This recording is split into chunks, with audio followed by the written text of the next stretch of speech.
আজকে চিন্তা করিয়া দেখেন আমাদের মা বোনদের অবস্থা কি। ঘরের থেকে আমার বাইরে যেন রাস্তা যায়, কি বলেন? ঘরের বাইরে যেন কোথায় যায়? রাস্তায় যায়।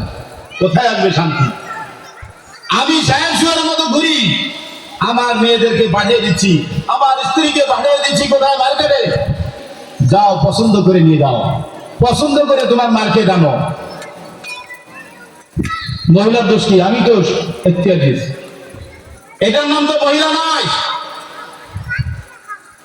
মা বোনদের কাপড় চোপড় পছন্দ করার দায়িত্ব হইল স্বামীর, এবং কি উপযুক্ত বাপ থাকলে বাপের, উপযুক্ত ভাই থাকলে ভাই। যেটা আইনা পছন্দ করে ওইটাই পছন্দ করতে হবে। মহিলা বাজারে গিয়ে পুরুষের সাথে কথা বলবে, যতটা কথা বলবে ততটা গুনাহ হবে। আল্লাহ রাসূল সাল্লাল্লাহু আলাইহি ওয়াসাল্লাম বলেন, জিনাল আইন নাজরু, চোখের জিনা হইল দেখা, মুখের জিনা হইল কথা বলা, হাতের জিনা ধরা স্পর্শ করা, পায়ের জিনা হইল কোনো বেগানা মহিলাদের সাথে যাওয়া। আজকে দেখেন আমরা কত অধপতনে লেগে গেছি। আরে আমি যদি বাড়ির লোক হই তাহলে কি আমার চাচির সাথে দেখা দিতে পারবো? না, কখনো নয়, শরীয়তে নাই।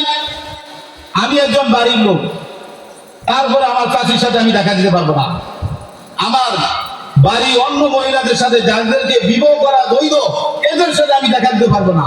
মামির সাথে দেখা দিতে পারবো না, চাচাতো বোনের সাথে দেখা দিতে পারবো না, খালাতো বোনের সাথে দেখা দিতে পারবো না, ফুফাতো বোনের সাথে দেখা দিতে পারবো না। আর এখন বাড়িওয়ালা হইলি, এই তো আমাকে বাড়ির অমুকে, আর কোনো সমস্যা নাই। ব্যয় যদি আইসা যায় তাহলে আর কোনো কথাই নাই। ব্যয় যদি পান আর জবদা নিয়ে আসতে পারে, তাহলে মনে করেন ব্যয় নেড়ে কাজ করে ফেলছে, শেষ। পর্দা না থাকার কারণে এরকম হাজার হাজার অঘটন ঘটনা আমাদের আনাচে কানাচে সমাজে সর্ব জায়গায় ছড়ে যায়। এখন চিন্তা করে দেখেন, এখন যেই কয়টা বিবাহ হচ্ছে আমাদের পাড়ায়, বিভিন্ন সমাজের সব জায়গায়, মা বাপের রাজি খুশি হইয়া কয়টা বিবাহ হচ্ছে? একটা বিবাহ হচ্ছে। মা বাপের রাজি হইয়া দেখা সাক্ষাৎ করে একটা হচ্ছে। যার যার স্বামী সেই পছন্দ করে নেয়, যার যার স্ত্রী সেই পছন্দ করে নেয়, বাপ মার কোনো মূল্যই নাই। কারণ কি?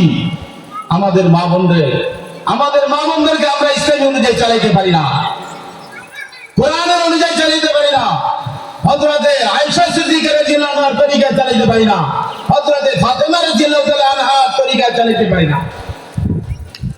কারণ এই জন্য দয়া করে আমাদের মা বোনদেরকে আমরা কন্ট্রোল করব, আর মানে কখনো শান্তি আসবে না। যেই ঘরে মহিলারা গার্জিয়ান থাকবে সেই ঘরে অধপতন আসেই আছে, অসেই আছে। যেই ঘরে দেখবেন মহিলা বেশি কথা বলেন, ওই ঘরে কোনোদিনও রহমতের ফেরেশতা প্রবেশ করবে না। ওই ঘরের থেকে যদি আওয়াজ ঘরের বাইরে চলে যায়, ওই ঘরের ভিতরে কোনোদিন রিজিকের বরকত থাকবে না, আর ওই ঘরের সন্তানও কোনোদিন হেদায়েত পাইবে না। এই জন্য আল্লাহ রাসূল সাল্লাল্লাহু আলাইহি ওয়াসাল্লাম বলেছেন, আল মাররাতু ইযা সাল্লাত খামসাহা, মা বোনদের অল্প আমলে তারা জান্নাতে যাইতে পারবে। কিরকম? আল মাররাতু ইযা সাল্লাত খামসাহা, আমার মা বোনরা যদি ৫ ওয়াক্ত নামাজ ঠিকঠাক মতো পড়ে, ওয়া সামাত শাহরাহা, রমজানের রোজা আসলে যদি ঠিক মতো রোজাটা রাখতে পারে, ওয়া হাসানাত ফারজাহা, তার লজ্জাস্থান যদি হেফাজত রাখতে পারে, ওয়া আতাত বালাহা, আর তার স্বামীর অনুকরণ যদি ঠিক মতো করতে পারে, স্বামীর মাল ঠিক মতো পাহারা দিতে পারে, ফালতাদখুল মিন আবওয়াবিল জান্নাতি শাদ, বেহেশতের ৮টা দরজা যে কোনো দরজা দিয়া বিনা হিসাবে জান্নাতে ঢুকে দেবে। বলে সুবহানাল্লাহ।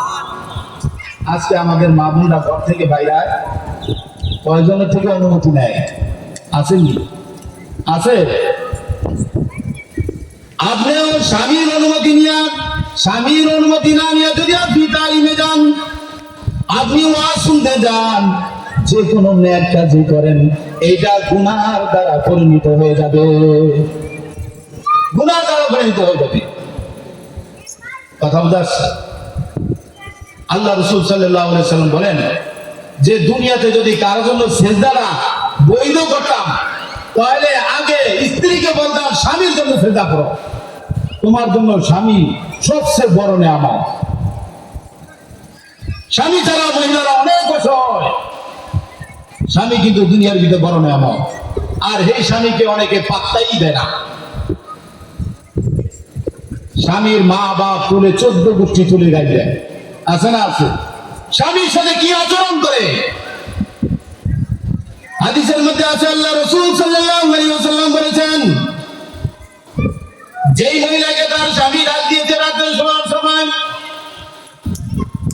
ওই মহিলা স্বামীর কাছে যায় না, পুরা রাত্র কোনজন আলাদা আলাদা শুয়ে রয়েছে, পুরা রাত্রি ওই মহিলার উপরে আল্লাহ তাআলার অভিশপ্ত লানত পড়তে থাকবে। ওই রাত্র যদি মারা যায় ওই মহিলার জন্য জাহান্নাম ওয়াজিব, নাউজুবিল্লাহ বলে। আর কিছু কিছু জায়গায় আছে রাত এই সন্ধ্যার সময় বাইরে হয়ে গেছে, রাত 12টা বাজে, কোথায় গেছিলাম? স্বামী বাজার থেকে আইয়া ঘরের ভিতরে টেউ টেউ ধরে ঘুমিয়ে রয়েছে, একবার বিড়ি খায়, একবার সিগারেট খায়, কোনো কামিয়ে না, সব শেষ। কিরে আইয়া না কা? রাত 12টা বাজে তো মুনাজাত ধরছে, মুনাজাত ধরছে। এই মুনাজাতে 4 আনা পয়সারও লাভ নাই। যতক্ষণ মুনাজাত ধরিয়া আছে ততক্ষণ আল্লাহ তাআলার অভিশপ্ত। স্বামী ছাড়া 1 মাইল পর্যন্ত যাওয়ার কি নাই অনুমতি, 1 মাইল পর্যন্ত যাওয়ার অনুমতি নাই। কেউ যদি তার মেয়েকে পড়াইতে চায় তাহলে মহিলার কাছে পড়াইবে, পিতা না ভাই না বোন অথবা মা বাপ তাকে নিয়ে গাড়ি দিয়ে আসে। কেন? দুনিয়ার ভিতরে ফিতনায় ভরপুর। কোন কি ফিতনা? সব জায়গায় ফিতনা, যে কোনো মুহূর্তে দুর্ঘটনা ঘটে যেতে পারে। এই জন্য তাবলীগে দেখেন কোন মহিলা যদি একা একা তাবলীগি যায় তার কোনো তাবলীগই হবে না। কোন মহিলা যদি কোটি কোটি টাকা থাকে আর তার মহারম কোন লোক নাই, তার উপরে জীবনও হজ ফরজ হইল না, জীবনও হজ ফরজ হইল না। কোটি কোটি টাকা থাকলো, অথচ হজ ফরজ হওয়ার জন্য আসা যাওয়ার ভাড়া যতদিন সেখানে থাকবেন এতটুকু ফ্যামিলি চালানোর জন্য খরচ থাকলে আপনার হজ ফরজ। কিন্তু মহিলার যদি কোনো মহরম নাই, স্বামী নাই, ভাই নাই, পিতাও নাই, মহরম কোনো বলতে লোক নাই, তাহলে ওই মহিলার উপরে হজ পর্যন্ত ফরজ না। মা বোনরা সম্মানিত, এদেরকে আমরা যথাসম্ভব সম্মানিত কোরআন বা হাদিসের দৃষ্টিতে রাখবো, তাইলে মনে করেন ওই ফ্যামিলি তো শান্তি। মা বোনদেরকে কোনো কর্তৃত্ব করতে দিবেন না। কেন? তাদের আকস আল্লাহ তাআলা নাকেস করেই পাঠাইছে।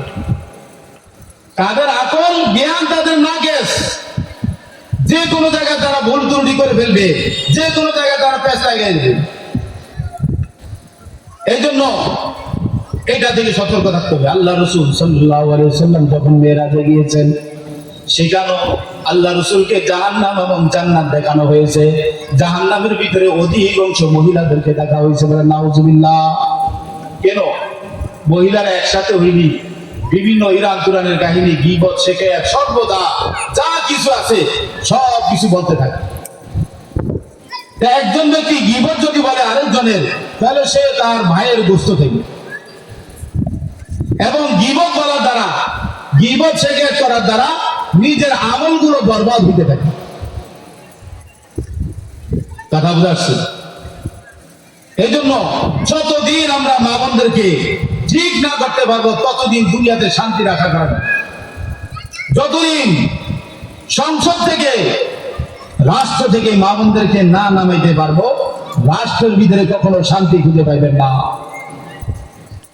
কখনো শান্তি খুঁজে পাইবেন না। কথা বুঝা আসছে?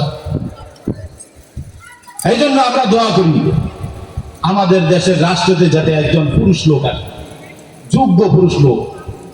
মুসলমান যেহেতু বেশি, ইসলামী রীতিনীতি অনুযায়ী একজন মুসলমান রাষ্ট্রপ্রধানকে আমরা চাই, বলেন ঠিক কিনা? আল্লাহ তাআলা আমাদের সকলের দোয়াকে কবুল ও মঞ্জুর করুন।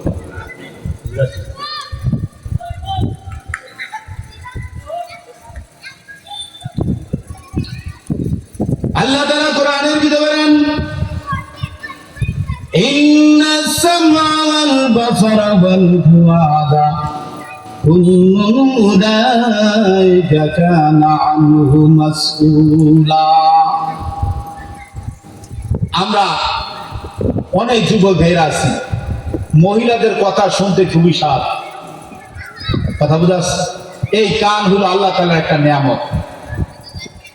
ইন্নাস সামআ ওয়াল বাসারা, কান দিয়ে আমরা যদি বেগানা মহিলার কথা শুনি আর যদি আরম্ভ করি তাহলে জিনা গুনাহ হবে। চোখে যদি দেখে তাকে যদি আকৃষ্ট হই তার দিকে, তাহলে আমার চোখের গুনাহ হবে।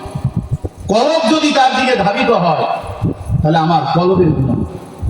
এইভাবে প্রত্যেকটা অঙ্গ যদি কোনো বেগানা মহিলার দিকে তাকিয়ে এগুলো যদি তার দিকে ধাবিত হয়, প্রত্যেকটা অঙ্গের জিনার গুনাহ আল্লাহ তাআলা আমার আমলনামায় লিখে ফেলবে। এই জন্য ইসলাম ধর্মের ভিতরে মা বোনদেরকে মর্যাদা, খুবই মর্যাদা দিয়েছে, স্বর্ণের মতো হীরার মতো মর্যাদা। এদেরকে আমরা বেপরদায় রাখিয়ে ওয়াইন ইসলামিক কর্মকাণ্ড শিখিয়ে এদেরকে পর্দা থাকে যাতে আমরা বের না করি। মহিলাদেরকে মহিলাদের সম্মান বজায় রাখার জন্য আমরা চেষ্টা করি। ঠিক আছে? আমরা ভাবো কিনা বলেন ইনশাআল্লাহ। আল্লাহ তাআলা আমাদের সকলকে আমল করার তৌফিক দান করুন।